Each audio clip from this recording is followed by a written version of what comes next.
को लेकर जो आपकी फ़िल्म का इश्यू है, क्या इश्यू है? और आज का जो प्रेस कॉन्फ्रेंस है, बेसिकली क्या आप इश्यू को हाइलाइट करना चाह रहे हैं? सी इश्यू तो ऐसा है कि हम मेरे जैसे और भी काफ़ी प्रोड्यूसर होंगे जो ये सब तकलीफ़ से गुजर रहे हैं। तो मैं आपको मेरी तकलीफ़ जो है वो डिटेल में बता देता हूँ कि 22 अगस्त को 2023 में हमने फ़िल्म को, जिसका पहले टाइटल था 2024 इलेक्शन वॉर, जो हमने सेंसर में दिया था। और सेंसर में फिर वहाँ के आरओ है मिस्टर महेश पाटिल, जो अभी नहीं है, बट उन्होंने कहा कि ये फिल्म आपकी द टाइटल आपका प्रोवोकेटिव है। मतलब टाइटल कैसे प्रोवोकेटिव हो सकता है? हमको इम्पा ने इसको अप्रूव किया है। तो बोला नहीं, आपको टाइटल को चेंज करना पड़ेगा और हम कुछ नहीं कर सकते। मतलब आप फिल्म देख लो, फिल्म देखने के बाद बताना। तो बोला नहीं, आपको टाइटल चेंज करना पड़ेगा। हमने टाइटल चेंज किया और नया टाइटल दिया पॉलिटिकल वॉर। फिर हमने फिल्म को सबमिट करी 12 सितंबर को। उन्होंने फिल्म देखी फर्स्ट कमेटी ने, और महेश पाटिल जी जो आर ओ है, उन्होंने फिल्म को रिवाइज कमेटी में भेज दिया without giving any show course notification. और उसके बाद ये जो फिल्म हमारी रिवाइज कमेटी ने देखी वापस, जो कि देखी 12 दिसंबर को, जो कि 3 महीने बाद देखी। Normally as per the censor guidelines 15 दिन के अंदर रिवाइज कमेटी को अपॉइंट होना चाहिए और फिल्म को देखना चाहिए, बट इन्होंने 3 महीने लगाए। वो भी मैंने बहुत पुश किया।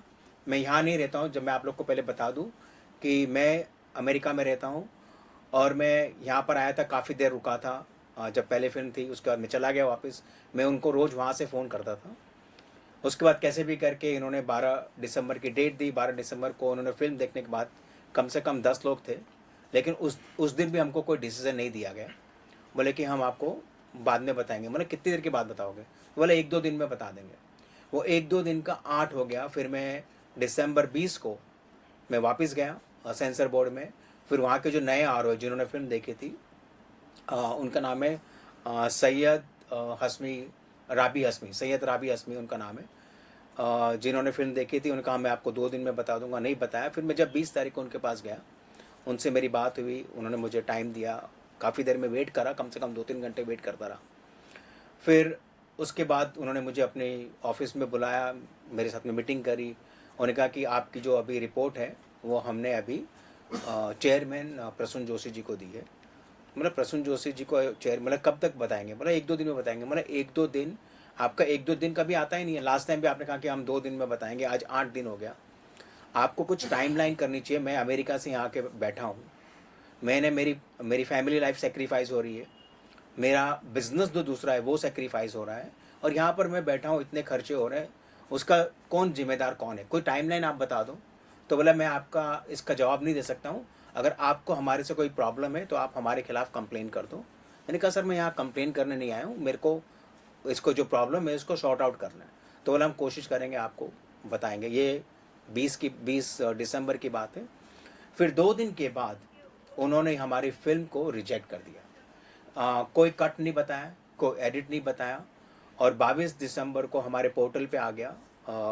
वो सैयद जी ने इसको रिजेक्ट कर दिया फिल्म को।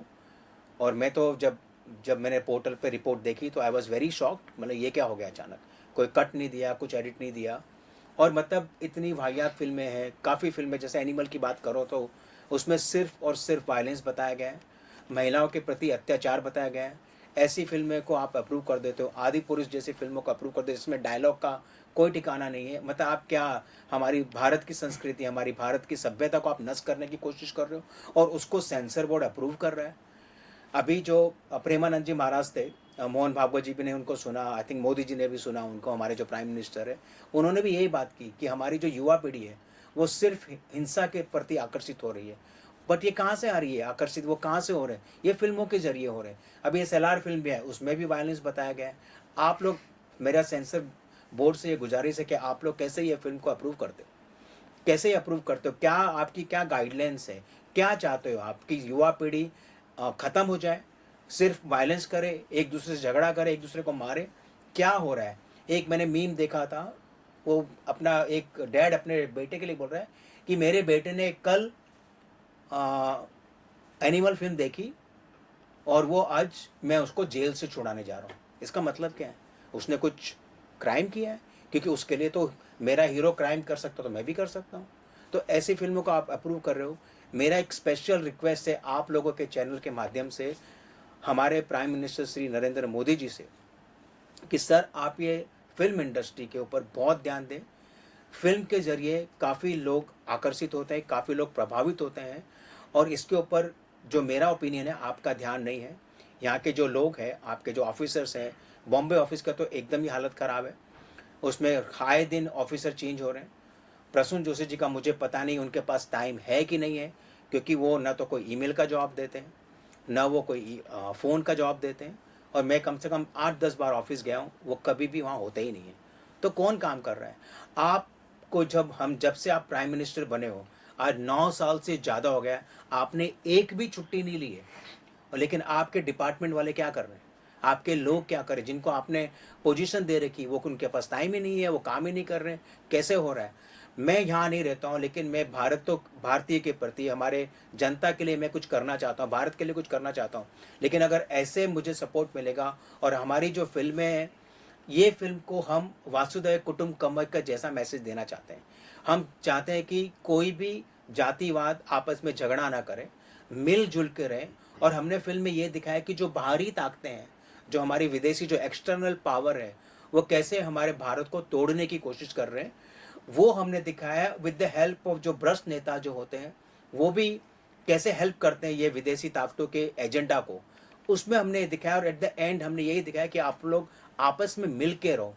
इतना अच्छा मैसेज आप भी वासुदेव कुटुंबकम मोदी जी को बहुत प्रचार कर रहे हो। हमारी ये फिल्म आपने तो ये साल से चालू किया है, हमने तो ये कहानी जून में लिख दी थी। हम जब से ये प्रचार कर रहे हैं, हम यही प्रचार करें कि आपस में झगड़ा करने की ज़रूरत नहीं। बहुत प्यारी फिल्म है, लेकिन मुझे नहीं पता कि क्या एजेंडा है सेंसर बोर्ड का, वो अच्छा मैसेज क्यों नहीं देना चाहते हैं, और वो ख़राब मैसेज को क्यों आगे बढ़ना चाहते हैं, इसका जवाब मेरे पास नहीं है। मैं आपसे रिक्वेस्ट करता हूँ मोदी जी कि प्लीज़ आप इसको ध्यान दें, और इसके ऊपर फिल्म डिवीज़न के ऊपर ध्यान दें। Thank you. नहीं, लास्टली ये बताइए कि हाल ही में साउथ एक्टर जो विशाल ने आरोप लगाया था कि उनकी फिल्म को सेंसर करने के लिए 6 लाख रुपए मांग रहे थे वो सर्टिफिकेशन देने के लिए, पैसे भी डिमांड की जाती है, और सीबीआई इंक्वायरी होने की बात हुई थी।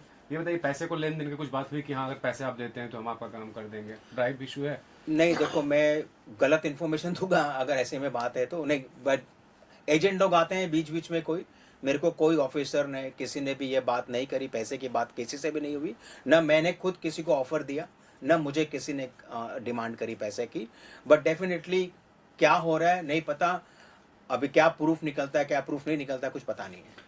एक और सवाल आपसे, से री एग्जामिन कमेटी होती है सीबीएफसी में, जहाँ पे आप फिल्म एक बार रिजेक्ट होती है तो उसे वापस पेश किया जाता है, दिया जाता है। क्या इस तरह से भी आप आगे कुछ कोशिश करने वाले, पहल करने वाले हैं? नहीं देखो, अभी पहले तो हमने फर्स्ट कमेटी ने रिजेक्ट कर दी, और उसके बाद वो रिवाइज कमेटी में गई, अच्छा। और अभी रिवाइज कमेटी ने भी रिजेक्ट कर दी फिर। अच्छा। तो अब हमारे पास ऑप्शन है, क्या था, हम कोर्ट का दरवाजा खटखटाएं या उसको फिर से रीसबमिट करें, राइट। ये हमारे पास दो ऑप्शन है, और कोई ऑप्शन हमारे पास है नहीं। और अगर मैं कोर्ट का दरवाजे पे खटखटाता हूँ, आपको भी पता कि कोर्ट का दरवाजा खटखटाने का मतलब ये है कि आप कभी आपका जवाब आएगा। और हमारी ये फिल्म ये 2024 के इलेक्शन के ऊपर है। हम चाहते हैं ये फिल्म 2024 के इलेक्शन के पहले रिलीज हो। तो क्या तो उनका क्या एजेंडा है मुझे नहीं पता, मैं इसका जवाब नहीं दे सकता अभी। और एक मेल आया होगा, कुछ तो आया होगा ना, ये कट से ये कुछ है, ये कुछ ऐसा इशू है? सर कोई, वही मैं बोल रहा हूँ, मैं कोई कट नहीं आया, सिर्फ बता दिया फिल्म आपकी रिजेक्ट है। तो आगे क्या कुछ प्रोसीजर आप करने वाले? जैसे आपने तो बता ही दिया है हल्का हल्का कि ऐसा करने वाले, तो क्या आप और भी कुछ प्रोड्यूसर डायरेक्टर से मिलके इसके खिलाफ आवाज उठाना नहीं, चाहेंगे? इसके खिलाफ तो देखो आप लोग का ही सपोर्ट चाहिए मुझे, जी। सारी मीडिया का ही सपोर्ट चाहिए, क्योंकि मीडिया जो है सब कुछ कर सकती है, क्योंकि मीडिया के हाथ में पावर है। लाइक ये भी एक मीडिया ही है, फिल्म भी एक मीडिया ही है। इट्स अ सॉफ्ट पावर, जो कि हम काफ़ी चीज़ों को लोगों तक अवेयरनेस पहुंचा सकते हैं, लोगों को अवेयर कर सकते हैं कि क्या हो रहा है। और मेरे हिसाब से और भी मेरे जैसे और भी काफ़ी त्रस्त होंगे लोग जिनको ये तकलीफ से गुजर रहे होंगे। तो जी, प्रोड्यूसर एसोसिएशन जो है उनसे भी आप क्या मदद की गुहार करेंगे या? मैंने प्रोड्यूसर एसोसिएशन को कंप्लेन करी थी, एक राइटिंग में कंप्लेन करी थी, रिक्वेस्ट करी थी कि उस समय कि भाई हमारी फिल्म को जल्दी से जल्दी देखा जाए, क्योंकि बहुत टाइम लग गया था। और उन्होंने भी वो लेटर भेजा था सेंसर डिपार्टमेंट में।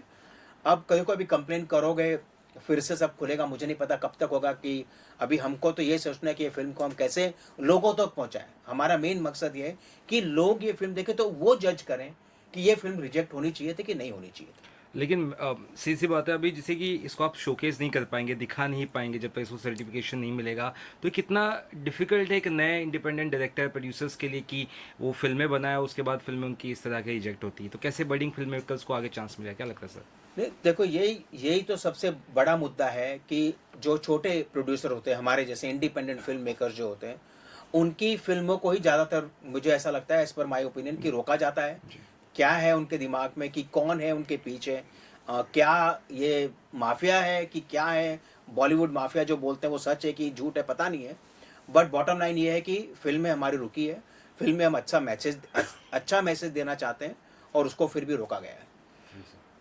फाइनल क्या कुछ करने की फिराक में है और कितना जल्दी आप करने वाले, क्योंकि आपने कहा आप इंडिया के बाहर रहते हैं, तो अभी क्या प्लानिंग, क्योंकि आपके पास टाइम भी कम होगा? राइट, तो हमारे पास अभी सिर्फ ऑप्शन एक ही बचा है कि हमको इसको OTT पर रिलीज करना पड़ेगा, क्योंकि OTT रिलीज करने के लिए सेंसर सर्टिफिकेट की आवश्यकता नहीं है, और साथ में हम इसको बाहरी देशों, मतलब भारत के अलावा बाहर के देशों में हम इसको रिलीज कर सकते हैं। और बड़े बड़े जो फिल्में, जैसे आपने कहा भी सलार का जिक्र किया है, कई सारी वायलेंट फिल्म एनिमल का जिक्र किया, तो उन्हें भी कैसे मिल जाते हैं? आदिपुरुष का आपने जिक्र किया, तो ये जरूर मन में आपके सवाल आई होगा ना फिर? तो 10 बार। मुझे नहीं लगता ये क्वेश्चन मेरे दिमाग में है, ये आई जी। थिंक पूरे दुनिया के दिमाग में है ये, जी। कि भाई ऐसी फिल्मों को कैसे अप्रूवल मिल जाता है और अच्छी फिल्मों को अप्रूवल क्यों नहीं मिलता है। इसका जवाब तो सब लोग चाहते हैं, और ये जवाब मोदी जी आई थिंक आपको ढूंढना पड़ेगा। लोगों का ये जो प्रॉब्लम है उसको सॉल्व करनी पड़ेगी आपको, और इसका कुछ निष्कर्ष निकालना पड़ेगा। Thank you. Thank you. Thank you.